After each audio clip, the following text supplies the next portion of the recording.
Oh, so content marketing class. So সর্বপ্রথম content marketing কেন প্রয়োজন? কন্টেন্ট মার্কেটিং বলতে আমরা কি বুঝি? সো ধরেন কন্টেন্ট মার্কেটিং কন্টেন্টের মধ্যে সবকিছু ইনক্লুড, সেটা ছবি হইতে পারে, ভিডিও হইতে পারে, ক্যাপশন লেখা হইতে পারে। কন্টেন্ট মার্কেটিং এর মধ্যে সবকিছু ইনক্লুডেড। বুঝতে পেরেছেন? কন্টেন্ট বলতে আমি ভিডিও বুঝি, কন্টেন্ট বলতে ছবিও বুঝি, কন্টেন্ট বলতে আমি ক্যাপশন লেখা, ডিসক্রিপশন লেখা এগুলা বুঝি সবকিছু। বুঝতে পারতেছেন? এখন আসেন, আহ, এখন কন্টেন্ট মার্কেটিংটা কেন প্রয়োজন? দেখেন, আপনার একটা অনেক বড় বিজনেস আছে, আপনার 100-200 এমপ্লয়ি কাজ করে, আপনি কয়েক কোটি টাকা ইনভেস্ট করছেন সাপোজ, কিন্তু কাস্টমারের সাথে আপনার কমিউনিকেশন করার ওয়াইটা কি বলেন তো?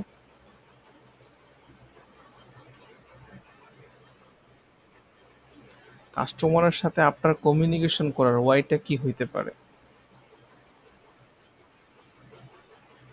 মার্কেটিং করতে হবে, অ্যাড দিতে হবে, অ্যান্ড অ্যাডের মধ্যে আপনি একটা ছবি অথবা ভিডিও দিবেন, তাই না?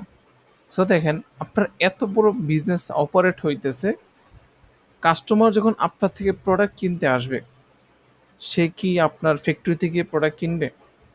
সে কি দেখবে আপনার কতজন এমপ্লয়ি কাজ করে? সে কি দেখবে আপনি তাকে কত টাকা স্যালারি দেন? সেটা কখনোই দেখবে না। সে দেখবে বা তার সামনে যেটা আসবে সেটা হচ্ছে ভিডিও অথবা ইমেজ। মেনলি ভিডিওটাই আসবে। ঠিক আছে? সো এত এত টাকা ইনভেস্টমেন্ট নিয়ে আপনি মার্কেটিং করতেছেন, দিন শেষে আপনি একটা ভিডিও বানাইতেছেন। এখন আপনার বিক্রি হবে কি হবে না, এই টোটাল জিনিসটা ডিপেন্ড করে হচ্ছে ভিডিওর উপরে। হ্যাঁ, কন্টেন্টের উপরে আপনি কত ভালো ভিডিও বানাইতে পারতেছেন। আপনি যদি ভালো ভিডিও বানাইতে না পারেন, তাহলে আপনার সেল হবে না। সহজ কথা। এখন ভালো ভিডিওর এক্সাম্পল কি? এক্স্যাক্টলি কোন ভিডিও বানাইলে আমার বিক্রি হইতে পারে? ঠিক আছে? আহ, বা এক্স্যাক্টলি মার্কেটিংয়ের ক্ষেত্রে কোনো ফ্রেমওয়ার্ক আছে কিনা, যে ফ্রেমওয়ার্কটা ফলো করলে আমার ভিডিও ভালো হতে পারে? হ্যাঁ, ডেফিনেটলি একটা ফ্রেমওয়ার্ক আছে, যে ফ্রেমওয়ার্কটা ফলো করলে আমি ভালো ভিডিও মেক করতে পারি।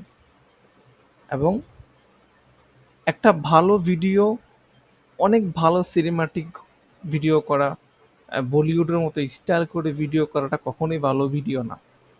একটা ভালো ভিডিও সেটাই, বা একটা ভালো কন্টেন্ট সেটাই, যেটা আপনার কাস্টমার অ্যাকসেপ্ট করে, যেটা আপনার কাস্টমার পছন্দ করে, মোর ওভার যেটা থেকে আপনার সেল আসে। ধরেন আপনি একটা অ্যাড ভিডিও বানাইছেন, সেটাতে খুব বেশি একটা ইফোর্ট দেন নাই, তো আরেকটা ভিডিও বানাইছেন খুব অনেক ইফোর্ট দিছেন, তো যেটাতে অনেক বেশি ইফোর্ট দিছেন সেটা থেকে কম সেল আসছে। যেটা সাধারণ একটা ভিডিও, এটা থেকে আপনার বেশি সেল আসছে। ওকে, তাহলে আপনাকে ধরেই নিতে হবে আপনার কাস্টমার সাধারণ এই সিম্পল ভিডিওটাই পছন্দ করে। তারপর দেখেছে আপনার কাস্টমার যদি সাধারণ সিম্পল ভিডিও পছন্দ না করে, অনেক হাই সিনেমাটিক ভিডিও পছন্দ করে, তাহলে আপনাকে এই ভিডিও বানাইতে হবে। আমার কথা কি আপনি বুঝতে পারতেছেন? আচ্ছা, সো এখন ধরুন সব কিছুই ডিপেন্ড করে আসলে আপনার ভিডিওর উপরে, অ্যান্ড ভিডিওটা ডিপেন্ড করে হচ্ছে কাস্টমারের উপরে, কাস্টমার কিরকম পছন্দ করে। এখন যদি আমরা কাস্টমারের পছন্দ অনুযায়ী ভিডিও বানাইতে যাই, তাহলে কাস্টমারের সাইকোলজিটা আমাদেরকে ট্র্যাক করতে হবে, আমাদেরকে ক্র্যাক করতে হবে। আচ্ছা, সো এখানে একটা কথা আছে বা এখানে একটা পয়েন্ট আসে, হুক পয়েন্ট। হুক পয়েন্ট কি জিনিস, কেন প্রয়োজন, কিভাবে কাজ করে, এই তিনটা পয়েন্টে কথা বলবো। হুক পয়েন্ট কি? হুক পয়েন্ট হলো, আপনার ভিডিওটা হইতে পারে 1 মিনিটের, ভিডিওটা হইতে পারে 1.5 মিনিটের, হইতে পারে 3 মিনিটের। প্রথম 3 থেকে 5 সেকেন্ড, প্রথম যে 5 সেকেন্ড আছে, ওই 5 সেকেন্ডটাকে বলা হচ্ছে হুক পয়েন্ট। কিভাবে বুঝি? দেখেন, আহ, আমরা যখন ফেসবুকে সারাদিন শত শত রিলস দেখি, কিন্তু এই রিলসের মধ্যে আমরা কি সব রিলস পুরোটা দেখি? দেখি?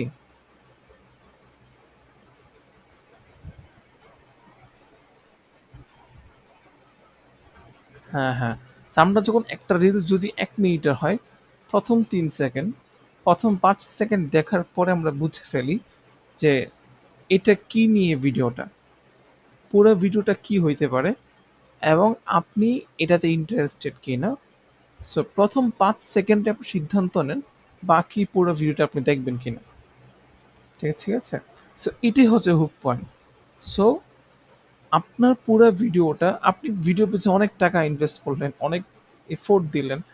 তো দিন শেষে কাস্টমার আপনার ভিডিওটা দেখলোই না, তাহলে তো আপনার বিক্রি হবে না, তাই না? যখন আপনার ভিডিওটা দেখার ডিপেন্ড করে হচ্ছে আপনার হুক পয়েন্টের উপরে। বুঝতে পেরেছেন? কাস্টমার আপনার ভিডিও দেখবে কি দেখবে না এই জিনিসটা ডিপেন্ড করে হচ্ছে হুক পয়েন্টের উপরে, মানে প্রথম ৫ সেকেন্ডের উপরে। তাহলে আমরা বুঝতে পারতেছি প্রথম ৫ সেকেন্ডটা কত গুরুত্বপূর্ণ। এখন প্রথম ৫ সেকেন্ডটাতে এমন কিছু বিষয় আমাদেরকে তুলে ধরতে হবে বা এমন একটা টার্নিং পয়েন্ট থেকে শুরু করতে হবে যাতে কাস্টমার অ্যাটেনশনটা আমরা নিতে পারি কাস্টমারের। কাস্টমার দেখেই অবাক হয়ে যায় বা স্ক্রল স্টপিং যেটাকে বলে, যে দেখেই মানুষ থেমে যায় এবং থেমে যাওয়ার সাথে সাথে সে আগ্রহ পায় এবং পুরো ভিডিওটা শেষ করে। সো ৫ সেকেন্ডটা আমার কাছে খুবই গুরুত্বপূর্ণ। এই ৫ সেকেন্ডটাতে এমন একটা টার্নিং পয়েন্ট, এমন একটা পয়েন্ট আমাদেরকে শুরু করতে হবে। ওকে, তাহলে আমরা হুক পয়েন্ট কি, কিভাবে কাজ করে, কেন প্রয়োজন, আমরা এগুলো বুঝলাম। হ্যাঁ, আচ্ছা, এবার আসেন এই জিনিসগুলো নিয়ে সামনে আলোচনা করব। আর এর আগে আসেন, একটা কন্টেন্টের ৩টা পার্ট থাকে। কয়টা পার্ট বলেন? কয়টা পার্ট থাকে? ৩টা পার্ট থাকে। বা যে কোনো ভিডিও বানানোর ক্ষেত্রে ভিডিওটার ৩টা অংশ থাকে। আর যেটা একটা ভালো ভিডিও, একটা সেলসি ভিডিও, অর্থাৎ যে ভিডিও দিলে আমার সেল আসতে পারে। হ্যাঁ, একটা কমপ্লিট মার্কেটিং ভিডিওর ৩টা পার্ট হইতে পারে। ফার্স্ট হচ্ছে প্রবলেম স্টেটমেন্ট। হ্যাঁ, কাস্টমারের প্রবলেমটা কোথায়, অডিয়েন্সের পেইন পয়েন্টটা কি, তার সমস্যাটা কি, ওই সমস্যাটাকে আইডেন্টিফাই করে কথাবার্তা বলা। ফার্স্ট পার্টের কাজ কি বলেন তো?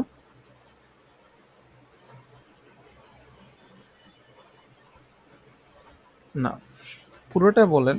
ফার্স্ট পার্টের কাজ হচ্ছে তার প্রবলেমটাকে নেয়া, কাস্টমারের পেইন পয়েন্টটা কি, ওই প্রবলেমটাকে আইডেন্টিফাই করে, ওই প্রবলেমটাকে হাইলাইট করে কথাবার্তা বলা। ঠিক আছে? অ্যান্ড দ্বিতীয় পার্টের কাজ হচ্ছে, আচ্ছা, প্রথম পার্টটাকে বলা হচ্ছে প্রবলেম স্টেটমেন্ট। হ্যাঁ, আচ্ছা, আচ্ছা, দ্বিতীয় পার্টটা হচ্ছে এজিটেট করানো। এজিটেট মানে হচ্ছে ইমাজিনেশন করানো। হ্যাঁ, সো ধরেন ইমাজিনেশন মানে কি, কল্পনা করা। যে ধরেন আপনার তো হাঁটু ব্যথা, আপনি দীর্ঘ ১ বছর, দীর্ঘ ১ মাস ধরে হাঁটতে পারছেন না, আপনি নামাজ পড়তে পারছেন না, আপনি কোথাও ঘুরতে যেতে পারছেন না। কিন্তু যদি এমন হতো আপনি এখন থেকে দৈনিক বসে ওঠা বসা করে নামাজ পড়তে পারেন, দৈনিক হাঁটতে বের হতে পারেন, কোথাও ঘুরতে যেতে পারেন, আপনার হাঁটু ব্যথাটা ভালো হয়ে যেত, তাইলে জিনিসটা কেমন হতো? বুঝতে পারতেছেন? আমি তাকে ইমাজিনেশন করাইতেছি। কি করাইতেছি?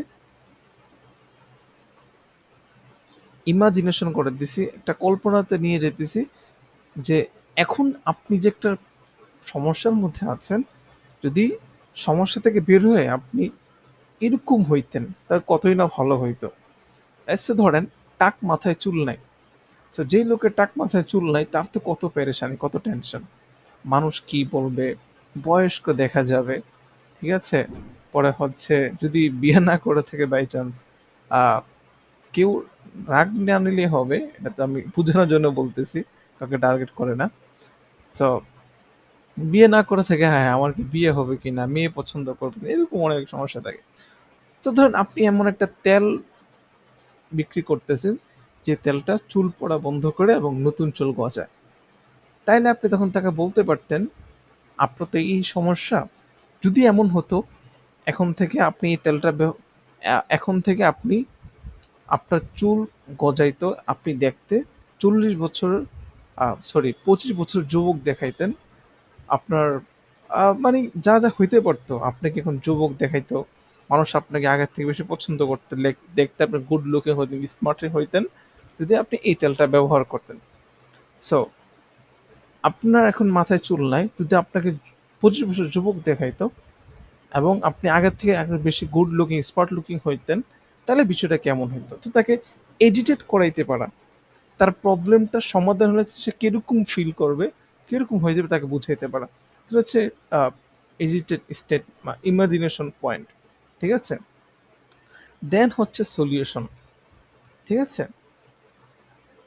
সো আপনি তাকে বলতেছেন যে ভাই, আপনার তো হাঁটুতে ব্যথা, অনেকদিন ব্যথা করতেছে, যে আপনার হাঁটু ব্যথা, আপনি এখন নামাজ পড়তে পারেন না, যদি আপনি নামাজ পড়তে পারতেন তো উনি ঘুরতে যেতে বের হতে পারতেন, তাইলে বিষয়টা কত সুন্দর হতো, তাই না? আমাদের একটা প্রোডাক্ট আছে, একটা তেল আছে, আহ, এই তেলটা যদি আপনি ব্যবহার করেন তাহলে আপনি এখন থেকে প্রতিনিয়ত নামাজ পড়তে পারবেন, ওঠা বসা করে প্রতিনিয়ত ঘুরতে বের হতে পারবেন, হাঁটা চলা করতে পারবেন ইজিলি। আপনার আগের যত সমস্যা ছিল সব কিছু সমাধান হয়ে যাবে। আর সেটা হচ্ছে আমাদের এই যে একটা প্রোডাক্ট আছে, একটা তেল আছে, এটার মাধ্যমে। বুঝতে পারতেছেন বিষয়টা? সো প্রথমে তার প্রবলেমটা কি সেটা নিয়ে কথাবার্তা বললাম, প্রবলেমটার সলিউশন কি সেটা নিয়ে তাকে এজিটেট করালাম, ইমাজিনেশন করালাম, এবং এক্স্যাক্টলি তার সলিউশনটা কিভাবে হইতে পারে সেটা তাকে বললাম, এবং আমাদের প্রোডাক্ট অথবা সার্ভিসটা তাদের সমস্যা সমাধান করে সেটা তাকে বললাম। বুঝতে পারতেছেন? তাহলে কয়টা পার্টে কাজ করলো জিনিসটা? Problem, agitated, solution. ঠিক আছে? সো এই যে ফর্মুলাটা, এটার নাম হচ্ছে PAS ফর্মুলা। কি ফর্মুলা বলেন তো? PAS formula. আপনি জাস্ট যদি এই সিম্পল ফর্মুলাটা ফলো করেন, এবং এটা কিন্তু খুবই জনপ্রিয় ফর্মুলা, ফর্মুলাটা ফলো করেন, তাহলে হচ্ছে আপনি অনেক সুন্দর সুন্দর কন্টেন্ট বানাইতে পারবেন, যেটা আসলে মানুষ পছন্দ করবে।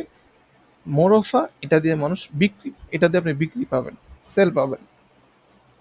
আচ্ছা, আরেকটা যদি বোঝার চেষ্টা করি, অ্যাটেন্স একটা মডেল আছে, আইডা মডেল। এটা মার্কেটিংয়ের অনেক পুরানো একটা মডেল, 70-80 বছর পুরানো, কিন্তু এখনও এটা কাজ করতেছে। মানে এক্স্যাক্টলি মার্কেটিংটা এভাবে কাজ করে। ফানেলের মধ্যে আপনাদেরকে এই জিনিসটা বুঝাইছিলাম যে ফানেলিংটা কি, কিভাবে কাজ করে। তো মডেলটার নাম হচ্ছে আইডা মডেল। কি মডেল বলেন তো? আইডা মডেল। আইডা মডেল যে ফুল ফর্ম আমরা নিয়ে আসি, অ্যাটেনশন, ইন্টারেস্ট, ডিজায়ার, অ্যাকশন। ওকে, অ্যাটেনশন কি, ইন্টারেস্ট, ডিজায়ার, অ্যাকশন। একটা মানুষ একটা প্রোডাক্ট কেনার আগে 4টা স্টেপ থাকে। কয়টা স্টেপ থাকে? 4টা স্টেপ। প্রথম স্টেপটা হচ্ছে অ্যাটেনশন, অর্থাৎ তার অ্যাটেনশনটাকে গ্র্যাব করা। ওকে, যে আহ, ধরেন আগে আমরা একসময় বাদর খেলা দেখতাম, হ্যাঁ, বা ধরেন আহ, আমরা ঢাকাতে অনেক দেখছিলাম যে আসলে ওরা কি করতো, একদল লোক ওরা গাড়ি দিয়ে আসতো, 4-5 জন লোক গাড়ি দিয়ে এসে প্রথমে কিছু ম্যাজিক দেখাইতো। ওকে, চাল থেকে মুড়ি বানায় ফেলতো, পরে হচ্ছে পেট থেকে পয়সা বের করে ফেলতো, সুই বের করতো, অনেক অনেক খেলা দেখাইতো। ঠিক আছে? সো ওরা প্রথমে ম্যাজিক দেখাইতো, জাদু দেখাইতো, দেখা করতো কি, মানুষজন একত্র করতো, জমা করতো। যখনই মানুষজন একত্র হইতো, তারপর হচ্ছে তারা এবার বিভিন্ন ওষুধ বিক্রি করতো। বুঝতে পারছেন? সো এই যে প্রথমে ম্যাজিক দেখাইতেছে, প্রথমে তারা অনেক কিছু দেখাইতেছে, এটার উদ্দেশ্যটা কি বলেন তো? অ্যাটেনশন করা, অ্যাটেনশন গ্র্যাব করা, মানুষজনকে একত্র করা। দিন শেষে তারা ওই ওষুধই বিক্রি করবে, কিন্তু প্রথমে যদি মার্কেটিং, হ্যাঁ হ্যাঁ, হ্যাঁ উদ্দেশ্য সেল করা, হ্যাঁ উদ্দেশ্য সেল করা, হ্যাঁ হ্যাঁ, মানুষের অ্যাটেনশনটা নিতেছে সে, মানুষজনকে একসাথে একত্র করতেছে, গুলাইতেছে। মানুষ যদি না আসে তাহলে তো সে আসলে ওষুধ কার কাছে বিক্রি করবে, তাই না? তো প্রথম কাজ হচ্ছে মানুষজনকে একত্র করা, মানুষের অ্যাটেনশনটা গ্র্যাব করা। মানুষজনকে থামানো, ভাই থামেন, কি বলতেছি শোনেন। ঠিক আছে, সো অ্যাটেনশনটাকে নেওয়া হচ্ছে প্রথম কাজ। প- হুম। আত্মারিত না, এই জায়গায় কাজ করতে হয়, রাইট। সো প্রথমে কাজ হচ্ছে মানুষের অ্যাটেনশনটাকে নেওয়া। অ্যাটেনশন যখন আপনি পাইলেন, সো অ্যাটেনশন নেওয়ার জন্য হচ্ছে হুক পয়েন্টটা কাজ করে। ঠিক আছে, হুক পয়েন্টে যদি প্রপারভাবে ইউজ করতে পারি, তাহলে ডেফিনেটলি আমরা মানুষের অ্যাটেনশন নিতে পারবো। ওকে, এবার আসেন ইন্টারেস্ট। এখন অ্যাটেনশন দাম নিলেন, এখন তার ইন্টারেস্টটা জাগাইতে হবে। তাকে আপনার প্রোডাক্ট বা সার্ভিসটা বেচার জন্য তাকে আগ্রহ করে তুলতে হবে। ওকে, তাহলে আগ্রহটা কিভাবে হবে, ইন্টারেস্টটা আপনি কিভাবে জাগাবেন আপনার প্রোডাক্ট বা সার্ভিস সম্পর্কে? সো ধরেন আপনি কি করলেন, আহ, তার যে সমস্যার সমাধান, যে আপনার তো এই প্রবলেম, আপনার সমাধান হচ্ছে এটা, এবং আমাদের প্রোডাক্ট বা সার্ভিস এই সমস্যাটার সমাধান করে। ঠিক আছে, সো সো এক্স্যাক্টলি যদি কেউ ওই সমস্যার ভুক্তভোগী হয়ে থাকে, তাহলে ডেফিনেটলি সে আপনার প্রোডাক্টের প্রতি আগ্রহ দেখাবে। নেক্সট ধরুন কারো হাঁটু ব্যথা, আর কেউ যদি বলে যে ভাই আমার প্রোডাক্ট অথবা সার্ভিস আপনার হাঁটু ব্যথা ভালো করবে, আপনার কি আগ্রহ জাগবে কি জাগবে না? ডেফিনেটলি জাগবে। আচ্ছা, এখন একজন মানুষকে আপনি অ্যাটেনশনটা নিলেন, তার আপনার সার্ভিস অথবা আপনার প্রোডাক্ট সম্পর্কে তাকে তার আগ্রহ তৈরি করলেন, কিন্তু সে কিন্তু কিনে ফেলবে না। সে কিন্তু কি করবে না, কিনে ফেলবে না। কেন কিনবে না? কারণ একটা মানুষ প্রোডাক্ট কেনার আগে ডেফিনেটলি ট্রাস্ট ইস্যুটা কাজ করে। ডেফিনেটলি আপনাকে সে ট্রাস্ট করতে হবে। সে যদি আপনাকে ট্রাস্টই না করে, সে কিন্তু আপনাদের কখনোই প্রোডাক্ট কিনবে না। বা আপনি যদি কারো থেকে কোনো প্রোডাক্ট কিনতে চান, ডেফিনেটলি তাকে আপনি ট্রাস্ট করার মতো কিন্তু কিন্তু খুঁজবেন, যে এই লোকটাকে আমি ট্রাস্ট করতে পারি কিনা, কি কারণে ট্রাস্ট করতে পারি, খুঁজবেন কি খুঁজবেন না? হ্যালো। হ্যাঁ, সো এখন এই ট্রাস্টটাকে বিল্ড আপ করার জন্য আমাদের কিছু কাজ করতে হবে। ঠিক আছে, সো তারপর হচ্ছে প্রতিটা উদাহরণ সামনে আসতেছে। সো ট্রাস্ট যখন আপনি বিল্ড আপ করাইতে পারলেন, তখন তার কিন্তু কিনতে আর কোনো বাধা বিপত্তি নাই। ঠিক আছে, সো তারপর সে কেনার জন্য পাগলপাড়া দিশেহারা হয়ে যাবে। ঠিক আছে, তারপর এরপর যদি আপনি বলেন অ্যাকশন, যে ভাই এখন আপনি কিনেন, এখন যদি আপনি বলেন, তাহলে আপনার এই বলাটা কাজে আসবে। বুঝতে পারছেন? এখন সে কিনবে। শুরুতেই তাকে অ্যাটেনশনটা নিলেন, আপনার প্রোডাক্ট বা সার্ভিস সম্পর্কে বলে তার ভিতরে আগ্রহ তৈরি করলেন। আগ্রহ তৈরি হওয়াতে সে কিনে ফেলবে না, তাকে ডেফিনেটলি কেনার জন্য আগ্রহ তৈরি করতে হবে। সো আপনি তার ট্রাস্টটা গেইন করলেন, ট্রাস্টটা গেইন করার পরে এবার আপনি তাকে কেনার জন্য বলেন, সে কিন্তু কিনে ফেলবে। ঠিক আছে, সো ডিজায়ার পর্যন্ত আসার পরে একটা কাস্টমার কেনার জন্য পাগল পাড়া দিশেহারা হয়ে যায়, তারপরে তাকে কিনতে বললে সে কিনে ফেলে। বুঝতে পেরেছেন?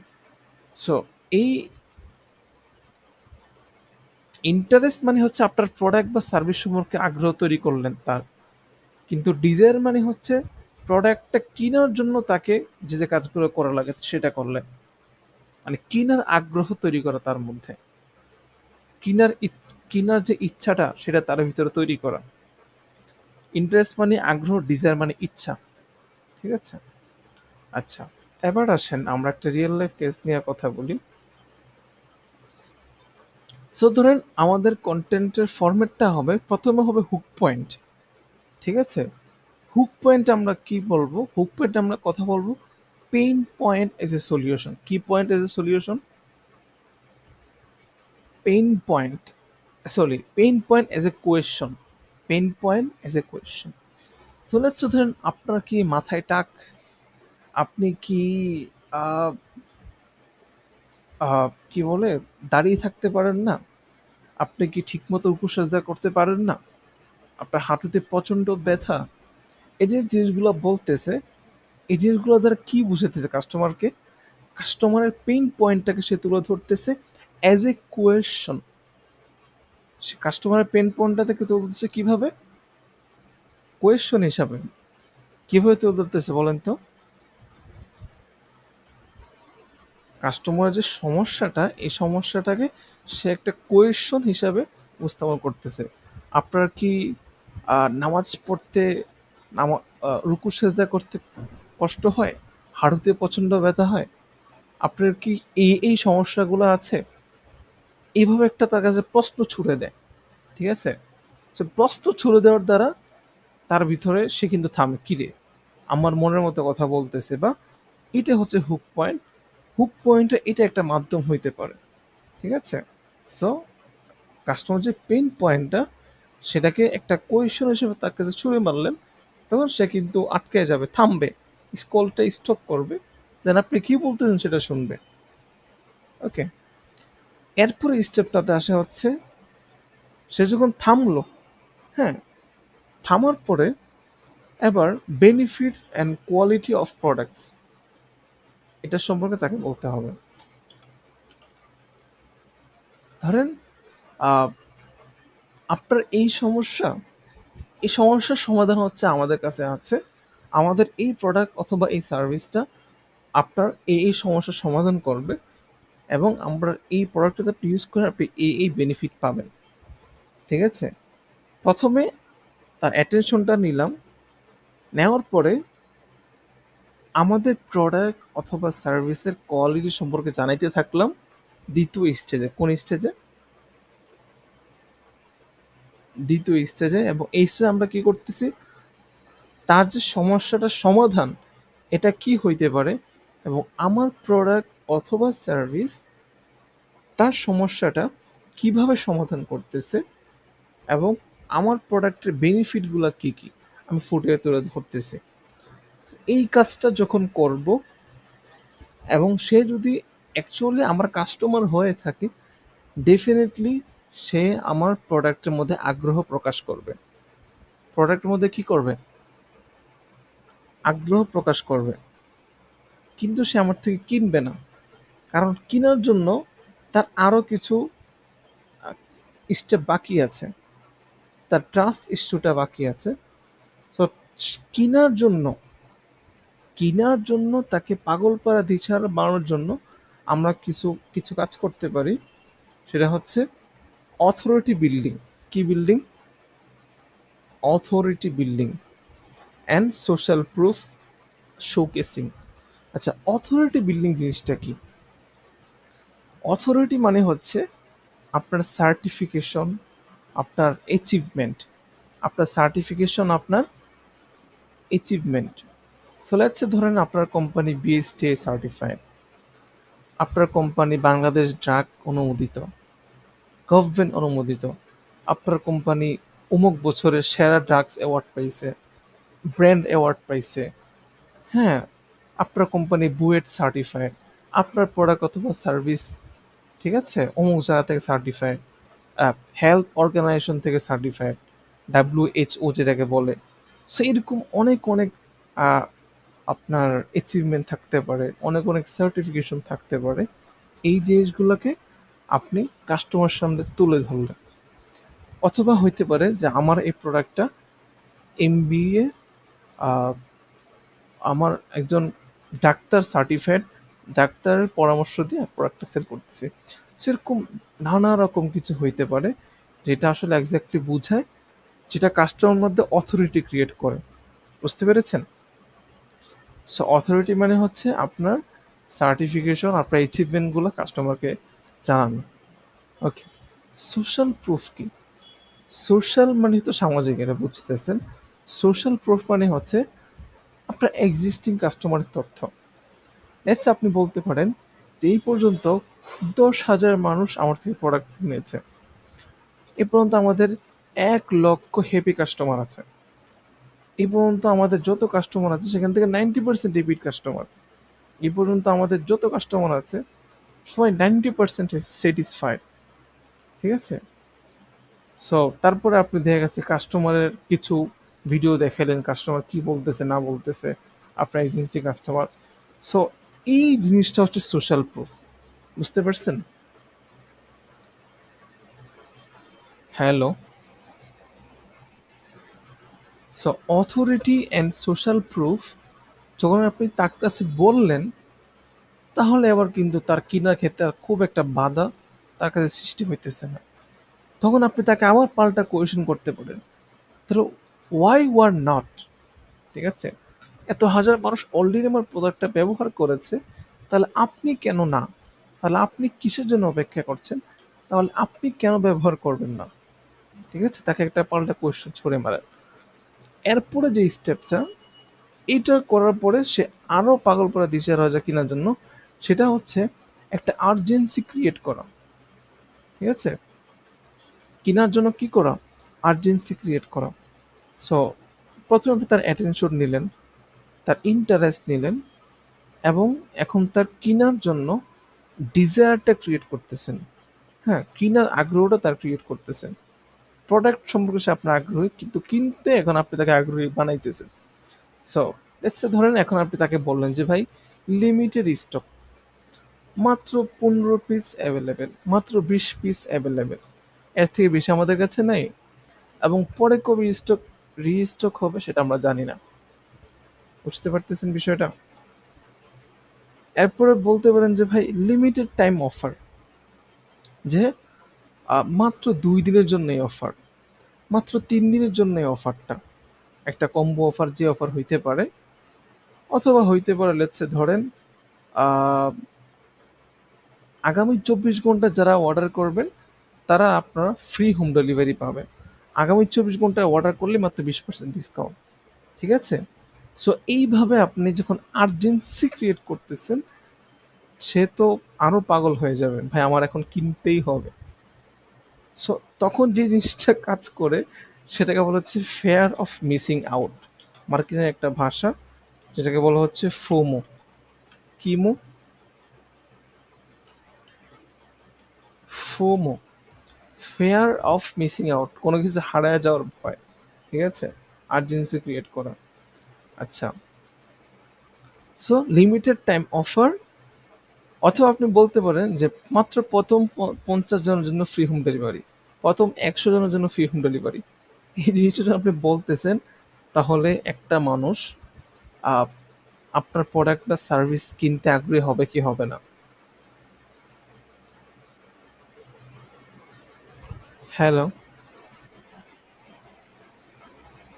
আপনার কাছে কি মনে হয়, এই যে যে এতগুলো পয়েন্ট বললাম, ওগুলা কি লজিক্যাল নাকি ইললজিক্যাল?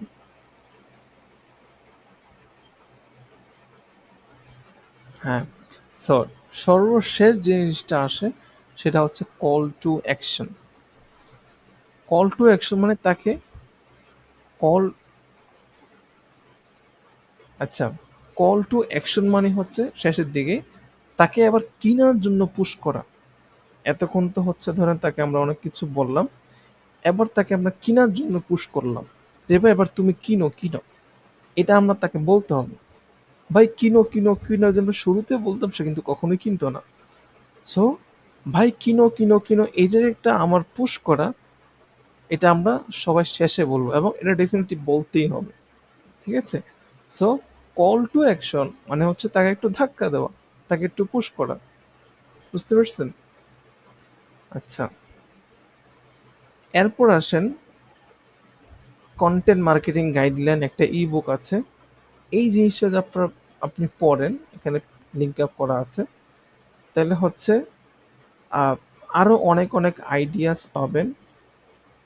কথা কিন্তু ঘুরে ফিরে এগুলাই। হ্যাঁ, আরো আইডিয়া পাবেন, আরো কতভাবে কন্টেন্ট ক্রিয়েট করা যায়, ফেসবুক ক্যাপশন কিভাবে লেখা যায়। কয়েকবার হইলেও এটা পড়বেন। ঠিক আছে, একবার না, কয়েকবার পড়তে হবে। বেশি না, 7-8 পৃষ্ঠার একটা ই বুক আর কি।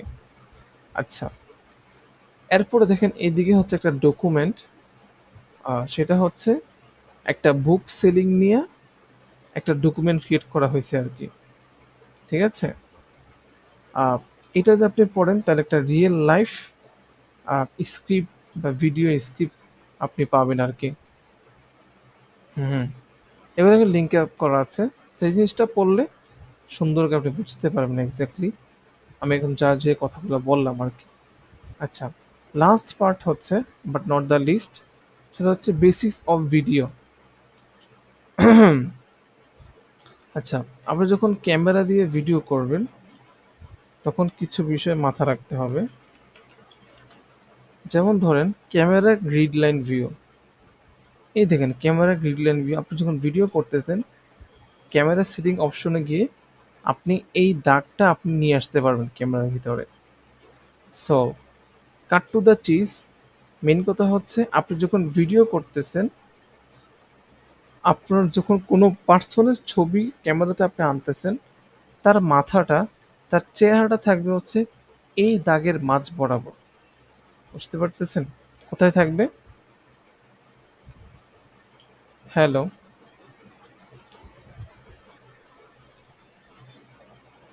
আপনি যখন কোনো ক্যামেরা দিয়ে অথবা মোবাইল ফোন দিয়ে ভিডিও করতেছেন, সেটিংস থেকে গ্রিড লাইন ভিউ অপশনটা অন করা যায়, ডেফিনেটলি এটা অন করে রাখবেন।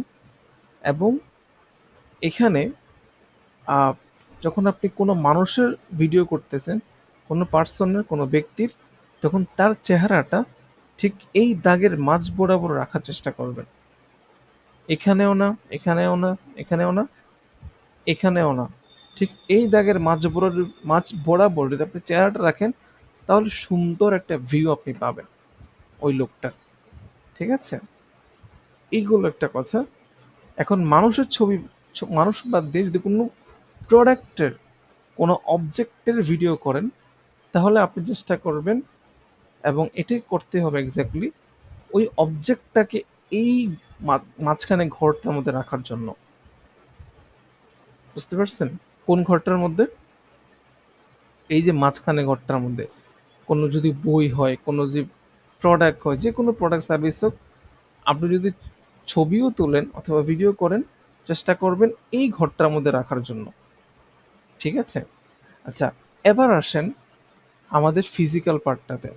এখন যদি আপনি ক্যামেরা ধরেন, ক্যামেরা তো সে কি হইতে পারে, ক্যামেরা নড়তে পারে, হ্যাঁ, তাহলে তো ভিডিওটা সুন্দর হবে না। ঠিক আছে? অথবা ধরুন যে মানুষটা ভিডিও করতেছেন ওই মানুষটা নড়াচড়া করতেছে, অথবা আপনি যে প্রোডাক্টটা ভিডিও করতেছেন ওই প্রোডাক্টটা একটু সিনেমাটিক শ্যুট নিতে চাইতেছেন, মোবাইলটা না নাইতে হইতে পারে, তাহলে কিভাবে কাজটা ম্যানেজ করা যায়? সহজ কথা, আপনি ফোনটা অথবা ক্যামেরাটা সবসময় দুই হাতে ধরবেন। কয় হাতে? দুই হাতে ধরবেন। এবং আপনার যে শোল্ডারটা আছে, কনুই, কনুইটা বুকের সাথে লাগানো থাকবে। ঠিক আছে? ক্যামেরাটা, মোবাইলটা দুই হাতে ধরবেন, শোল্ডারটা বা কনুইটা বুকের সাথে লাগানো থাকবে। তাইলে হচ্ছে আপনার মোবাইল নড়বে না, এবং আপনি গিম্বেল ছাড়াই খুব পারফেক্ট একটা সুন্দর ভিডিও নিয়ে আসতে পারবেন। ঠিক আছে? এবার যদি আপনার নড়াচড়া করার প্রয়োজন হয়, শরীরটা মুভমেন্ট করানোর প্রয়োজন হয়, মানে অন্যদিকে ঘোরার প্রয়োজন হয়, তাহলে আপনি হাত ঘোরাবেন না কখনোই, পুরো শরীর ঘোরাবেন, বডি সহ ঘুরবেন। শুধু ক্যামেরা, শুধু মোবাইল ঘোরাবেন না। বুঝতে পারছেন? পুরা বডি সহ ঘুরবেন। তাইলে আপনার শেকি ভাইবটা আরো কম হবে। এখন ধরুন আপনার হাঁটার প্রয়োজন হইতেছে, যদি হাঁটার প্রয়োজন হয়, তাহলে আপনি ক্রস শেপে হাঁটবেন না, অর্থাৎ ডান পা আগে, পরে বাম পা, পরে আবার ডান পায়ে, ক্রস শেপে হাঁটা যাবে না। চেষ্টা করবেন এক পা সামনে আর এক পা পিছনে, ডান পা সামনে যাবে, একবার বাম পা যাবে, ডান পা সামনে যাবে, বাম পা যাবে। হ্যাঁ, মানে এইভাবে আপনি হাঁটবেন, ক্রস শেপে হাঁটবেন না, এবং আস্তে আস্তে হাঁটবেন। তাহলে হবে কি, আপনার ভিডিওটা আরও শেকি হবে না। ঠিক আছে? সো এইগুলো যদি ফলো করেন, তাহলে হচ্ছে আপনি মোবাইল দিয়ে, ক্যামেরা দিয়ে, গিম্বল ছাড়াই খুব ভালো ভিডিও আউটপুট নিয়ে আসতে পারবেন। আমার কথা কি বুঝতে পারছেন? আচ্ছা, কন্টেন্ট মার্কেটিং ক্লাস এতটুকুই, খুব বড় টপিক না। বাট আপনাকে যেটা করতে হবে, এই যে দেখুন ফর্মুলাটা বুঝাইলাম, খুব ভালোভাবে বুঝতে হবে, এবং আপনি নিজে নিজে কন্টেন্ট মেক করতে হবে, স্ক্রিপ্ট লিখতে হবে। ঠিক আছে? বিভিন্ন প্রোডাক্ট অথবা সার্ভিস নিয়ে লিখতে হবে, এক্সিকিউট করতে হবে। ঠিক আছে? এবং এই বুকটাতে যদি যান, এরকম আরও অনেক আইডিয়াস পাবেন কিভাবে কন্টেন্ট লেখা যায়। সো ফর্মুলা, ফরম্যাট, এগুলা কিন্তু খুব আহামরি না। ঠিক আছে? কিন্তু আপনাকে প্র্যাকটিস করে ট্রাই আউট করে করে আপনার ব্রেনটাকে শার্প করতে হবে। আমাকে যদি আপনি বসান, আমি এক বসে 10টা 12টা স্ক্রিপ্ট লিখে ফেলতে পারবো, কারণ আমি প্র্যাকটিস করে আসছি এই ফরম্যাটটার উপরে। তারপর যখন এই ফরম্যাটটার উপরে বেশি প্র্যাকটিস করবেন, তখন আপনি পয়েন্টগুলো বাড়াইতে পারবেন। লেটস ধরেন হুক পয়েন্টে আমি আরো কতভাবে বলতে পারি, আরো কত সুন্দর করে হুক পয়েন্টে বলতে পারি, বেনিফিটস এবং কোয়ালিটির প্রোডাক্ট, এটা আমি আর কত কতভাবে বলতে পারি, কত ডিফারেন্ট ওয়েতে বলতে পারি, আরো কত সুন্দর করে বলতে পারি। এগুলো আপনি আস্তে আস্তে বাড়াইবেন আপনার ক্যাপাবিলিটি। প্রথমে আপনার সিম্পলভাবে প্র্যাকটিস করে যেতে হবে, বুঝতে পেরেছেন? পরবর্তীতে আপনি কিভাবে বাড়াইতে পারেন এই পার্টটা, বেশি বেশি অ্যাড করতে পারেন, কমাইতে পারেন, বিভিন্নভাবে বলতে পারেন, এটা আপনার তখন আয়ত্ত চলে আসবে। আমার কথা কি ক্লিয়ার না ভেজাল আছে? আর কোনো কোয়েশন আছে আজকে ক্লাস নিয়ে?